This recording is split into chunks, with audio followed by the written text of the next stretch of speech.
आज हम विज्ञान उपचारात्मक शिक्षण कार्य पुस्तिका कक्षा 9 का कार्यपत्रक 3 को हल करेंगे। विषय वस्तु वही कल वाली चलेगी कंटिन्यू। विषय वस्तु जीवन की मूलभूत इकाई और अधिगम बिंदु इसका है एक कोशिकीय व बहुकोशिकीय के आधार पर जंतुओं का वर्गीकरण कर पाएंगे इसमें। और संदर्भ है इसका कक्षा 8 अध्याय 8 और कक्षा 9 अध्याय 5। इसमें पहला प्रश्न है, निम्न चित्रों में दिखाए गए सजीवों के नाम लिखिए। ये जो चित्र दिखाई दे रहे हैं इनके हमें नाम लिखने हैं, ठीक है। तो ये जो ऐसा थोड़ा अजीब सी आकृति वाला जो जीव है आप लोग जानते होंगे, और नहीं जानते हैं तो इसका नाम है अमीबा। अमीबा जो है ना ये एक कोशिकीय जीव है, ठीक है। अब इसमें देखो इसके अंदर कुछ बहुकोशिकीय जीव बने और कुछ एक कोशिकीय जीव बने हुए हैं। अमीबा ये वाला अमीबा है, ठीक है। इसकी आकृति जो है वो ये पानी के अंदर रहता है। ये कल भी बताया था मैंने, पानी के अंदर रहता है ये, और इससे कई बीमारियां हो जाती हैं। अमीबा ये दूसरा आ गया पैरामीशियम, ठीक है। ये चींटी हो गई और ये हाइड्रा, ठीक है। तो निम्न चित्रों में दिखाए गए सजीवों के नाम ये हो गए। इसका अमीबा हो गया, पैरामीशियम हो गया, चींटी हो गई और इसको हाइड्रा कहते हैं, ठीक है। अब प्रश्न संख्या 2। प्रश्न संख्या 1 के चित्रों में से एक कोशिकीय व बहुकोशिकीय सजीवों को पृथक कर सारणीबद्ध कीजिए। अब ये जो पहला वाला प्रश्न था इसके अंदर जो चित्र दिए हुए थे, जो जीव जंतु दिए हुए थे, उनमें से हमें एक कोशिकीय जीव और बहुकोशिकीय जीवों को अलग अलग करके लिखना है, ठीक है। तो अब जैसे यहाँ लिखा है एक कोशिकीय जीव, यहाँ लिखा है बहुकोशिकीय जीव। एक कोशिकीय जीव मैंने कल भी बताया था, ऐसे जीव जिनका शरीर एक कोशिका से बना होता है उसे हम एक कोशिकीय जीव कहते हैं। और बहुकोशिकीय जीव किसे कहते हैं?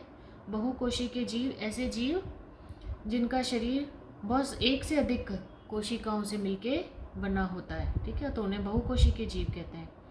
तो एक कोशिकीय जीव तो ये पानी के ज़्यादातर जीव होते हैं, जैसे अमीबा है, पैरामीशियम है। देखो इसकी आकृति चप्पल के समान होती है, स्लीपर के समान, ठीक है। तो अमीबा हो गया, पैरामीशिया, और इसकी तो आकृति, अमीबा की आकृति अनियमित होती है, आकृति बदलता रहता है पानी में। जिस तरह से जिस तरफ उसका बहाव रहता है पानी का, उसके अनुसार ये अपनी आकृति को बदलता रहता है। ये एक कोशिकीय जीव, अब इनको आप याद रख लेना। एक कोशिकीय जीव के उदाहरण क्या हो गए? अमीबा और पैरामीशियम, ठीक है। एक युगलिना भी होता है, आप याद रख सको तो याद कर लेना, युगलिना। अब बहुकोशिकीय जीव इसमें है चींटी और हाइड्रा, ठीक है। चींटी जो होती है बहुकोशिकीय होती है और ये हाइड्रा जो होता है ये भी बहुकोशिकीय जीव होता है। अब इसका हम प्रश्न संख्या 3 देखेंगे। एक कोशिकीय सजीवों के शरीर में कितनी कोशिका पाई जाती है? अब देखो एक कोशिकीय, नाम से ही पता चल रहा है बिल्कुल, है ना। एक कोशिकीय, इस प्रश्न के अंदर ही उत्तर छुपा हुआ है। एक कोशिकीय सजीवों के शरीर में कितनी कोशिका पाई जाती है? तो एक कोशिकीय, यानी एक कोशिकीय सजीवों के शरीर में सिर्फ एक कोशिका पाई जाती है, और उसी में ही उनका पूरा सारे क्रियाकलाप जो होते हैं वो संपन्न होते हैं एक कोशिका के अंदर ही। वो सांस भी लेते हैं, भोजन भी ग्रहण करते हैं, पाचन भी होता है, उत्सर्जन भी होता है ना। तो ये सारी क्रियाएं जो हैं वो एक कोशिकीय, सिर्फ एक कोशिकीय जीवों के अंदर, एक कोशिका के अंदर ही संपन्न होती है, ठीक है। ये हो गई इसकी परिभाषा, एक कोशिकीय सजीव, है ना। एक कोशिकीय पादप व एक कोशिकीय जंतु का एक एक उदाहरण दीजिए। एक कोशिकीय पादप, पादप भी होते हैं एक कोशिकीय जिनका शरीर सिर्फ एक कोशिका से बना होता है, और एक कोशिकीय जंतु भी होते हैं। जैसे जंतु तो मैंने अभी ऊपर बताया था, अमीबा बताया था, ठीक है। अब ये एक कोशिकीय पादप जो है ना ये कवक होता है। फंगस जो नहीं लग जाती है बारिश के मौसम में, जो चमड़े के जूते होते हैं या रोटी के ऊपर लग जाती है, ब्रेड अगर काफ़ी दिन तक पड़ी रहती है तो उसके ऊपर फफूंद सी लग जाती है ना, हरी हरी सी, काली काली सी। तो ये क्या है? पादप है ये। जो इसके कण जो होते हैं ना ये हवा में उड़ते रहते हैं, ठीक है। और जैसे ही नमी वाला मौसम होता है ना तो ये किसी खाने की वस्तु पर, चमड़े पर, किसी भी उसके ऊपर आ जाते हैं, और उसके ऊपर ये जनन क्रिया के द्वारा वृद्धि करने लग जाते हैं। और थोड़े दिन बाद आप देखते होंगे फंगस फैल जाती है। पहले तो छोटी सी होती है लेकिन धीरे धीरे वो पूरी उसके ऊपर फैल जाती है। तो ये भी एक पादप है।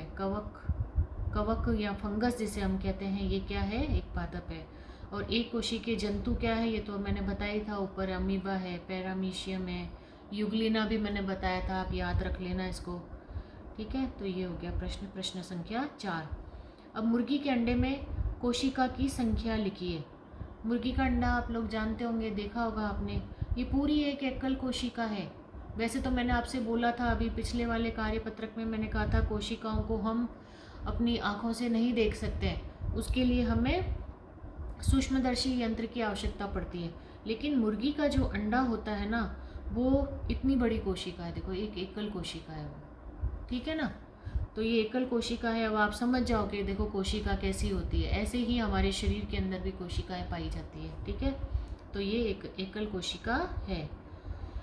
ऐसी एक कोशिकीय संरचनाओं के 2 उदाहरण दीजिए जो अपनी आकृति बदलने में सक्षम है। अब प्रश्न संख्या 6 करेंगे अब अपन। एक कोशिकीय संरचना के उदाहरण देने हैं हमें जो आकृति को बदलते रहते हैं। एक तो मैंने बताया था अमीबा का आपको, है ना, तो एक तो अपन उदाहरण लिख सकते हैं अमीबा। और एक हमारे शरीर के अंदर, है ना, रक्त के अंदर श्वेत रुधिर कणिका पाई जाती है जो कि हमारे शरीर का सैनिक कहलाती है। बाहरी रोगाणुओं से, जो भी शरीर में हमारे किसी कारण से अगर रोगाणु प्रवेश कर जाते हैं तो ये उनसे हमारी सुरक्षा का कार्य करती है।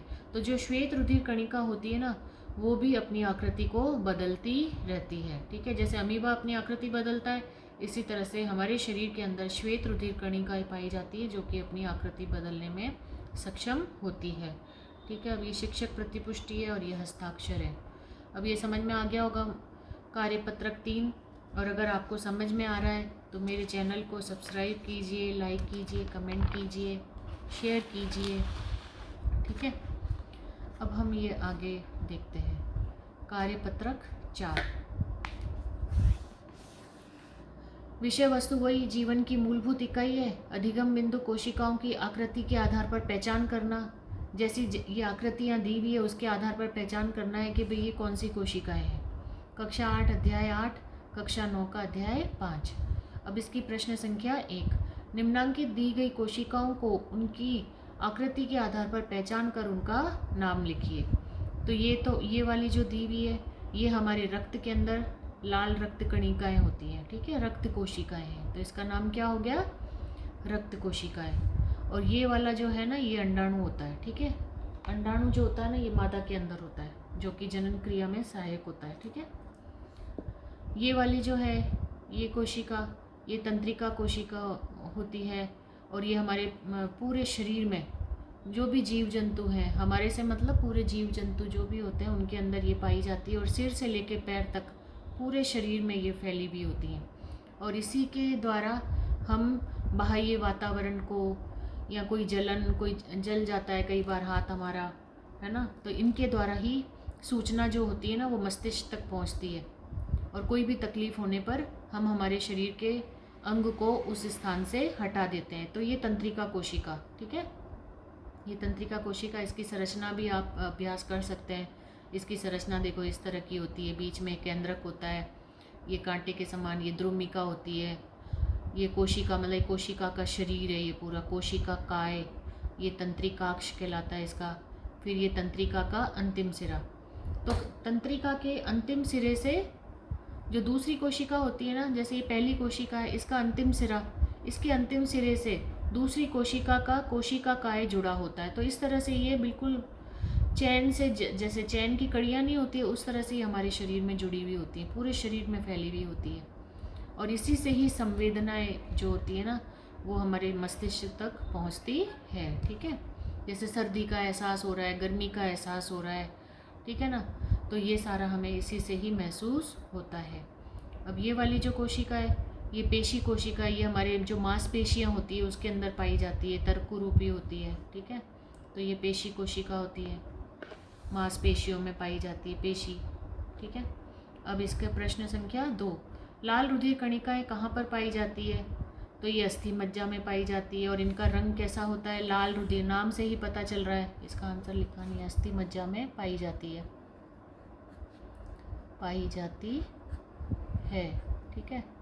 और इसका रंग कैसा होता है, लाल होता है, लाल रंग, नाम से ही पता चल रहा है। इसीलिए ही रक्त का रंग कैसा होता है, लाल होता है, ठीक है, क्योंकि इसकी जो मात्रा होती है ना वो सबसे अधिक होती है, इसीलिए खून का रंग लाल होता है।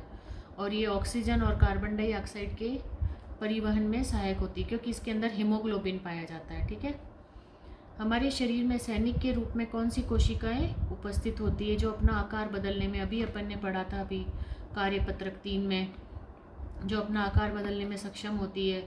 तो आप अभी बताया था मैंने, एक तो जीव बताया था अमीबा, और एक हमारे शरीर में रक्त के अंदर पाई जाती है श्वेत रुधिर कणिकाएं, जिसे हम WBC भी कहते हैं, WBC। ठीक है। तो अब पता चल गया ये हमारे शरीर में सैनिक के रूप में कौन सी कोशिकाएं उपस्थित होती है जो अपना आकार बदलने में सक्षम होती है, श्वेत रुधिर कणिकाएं। यदि हमारे शरीर में खून की कमी हो गई हो तो संभवतः किस प्रकार के रक्ताणु की संख्या कम हो गई है, और इनकी कमी से कौन सा रोग हो जाता है। तो जब खून की कमी होती है ना, तो लाल रुधिर कणिकाएं जो होती है ना वो कम हो जाती है ना। ठीक है। तो लाल रुधिर कणिकाएं कम हो जाती है, और इससे क्या हो जाता है, एनीमिया रोग। एनीमिया यानी खून की कमी, जिसे हम अरक्तता भी कहते हैं। अरक्तता यानी शरीर में रक्त की कमी। ठीक है। तो यदि हमारे शरीर में खून की कमी हो गई हो तो किस प्रकार के रक्ताणु की संख्या कम हो गई है, तो लाल रुधिर कणिकाएं। ठीक है। तो ऐसे लोगों का रक्त जो होता है ना वो थोड़ा सफ़ेद सफ़ेद सा होता है, क्योंकि खून का रंग लाल रुधिर कणिकाओं के कारण होता है, और लाल रुधिर कणिकाएं अगर कम हो गई तो खून कैसा हो जाता है, वो बिल्कुल डार्क रेड ना रहकर हल्का लाल सा हो जाता है। हमारे सरकारी विद्यालय में खून की कमी को दूर करने के लिए सोमवार मंगलवार को कौन सी गोलियां विद्यार्थियों को खिलाई जाती है। शक्ति दिवस के रूप में मनाया जाता है, ये आप लोगों को पता हो तो, और आपको ये दी जाती है गोलियां, आयरन की गोलियां दी जाती है सोमवार मंगलवार को। ठीक है। शक्ति दिवस के रूप में मनाते हैं इसको, इन दिनों को, और आयरन की गोलियां सबको बांटी जाती है, जिससे कि छात्र छात्राओं के अंदर रक्त की कमी को दूर कर सकें। ठीक है। अब प्रश्न संख्या 6, उस लंबी शाखित कोशिका का नाम बताइए जो शरीर में नियंत्रण व समन्वय का कार्य करती है। अभी मैंने बताया था शरीर में नियंत्रण करती है और समन्वय का कार्य करती है, तो तंत्रिका कोशिका। ठीक है। जीवों में सबसे बड़ी व सबसे छोटी कोशिका का नाम लिखिए। तो सबसे बड़ी कोशिका तो हो गई अंडाणु, जो कि मादा के अंदर होता है ना, ये जनन अंगों से उत्सर्जित होता है अंडाणु। और सबसे छोटी कोशिका होती है माइकोप्लाज्मा। ठीक है। तो सबसे बड़ी कोशिका तो हो गई अंडाणु, और सबसे छोटी कोशिका हो गई माइकोप्लाज्मा। अब ये शिक्षक प्रतिपुष्टि और इसमें भी हस्ताक्षर। अब कार्यपत्रक 4 भी अपना पूरा हो गया है।